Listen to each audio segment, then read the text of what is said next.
জানো তো চকলেট ট্রাফেলের অনেক বড় ফান্ডা আছে। সব চকলেট ট্রাফেল কিন্তু আবার সব কাজে লাগে না।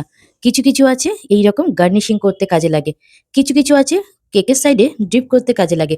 যখন ট্রাফেলের ব্যাপারে কিছুই জানতাম না, একজনের কাছে জিজ্ঞাসা করেছিলাম।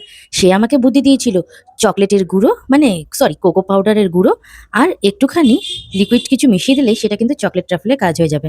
তখনই ঠিক করে নিয়েছিলাম, শিখবো যখন প্রপার ভাবে শিখবো, আর কোনো টিচারের থেকেই শিখবো। চকলেট ট্রাফেল যেমন 1:1 রেশিওতে, 2:1 রেশিওতে, আবার কিছু কিছু রেসিপিতে 1:2 রেশিওতেও ব্যবহার করা হয়। সেটা নিয়ে তোমাদের আলাদা কোনোদিন ভিডিও করে দেখাবো। কেকের যখন অর্ডারটা আসে, কেকের মধ্যে কি ফ্লেভার হবে, কি থিম হবে, আর কিরকম টাইপের হবে, সবকিছুই কিন্তু কাস্টমার আমাকে বলে দিয়েছিল। আর সেই রকম ভাবে জিনিসটাকে করার চেষ্টা করেছি।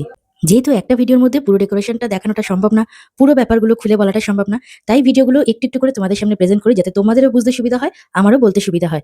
গরমকালে চকলেট ট্রাফেল দিয়ে বা চকলেট গানাশ দিয়ে কাজ করতে অনেকটা ইজি, কিন্তু এইটাই অনেকটা কঠিন হয়ে যায় যখন শীতকালে আমরা চকলেট ট্রাফেল বা গানাশ দিয়ে কাজ করি। শীতকালে কি করে চকলেট ট্রাফেল দিয়ে কাজ করবে সেটা শীতকালের জন্যই তোলা থাক।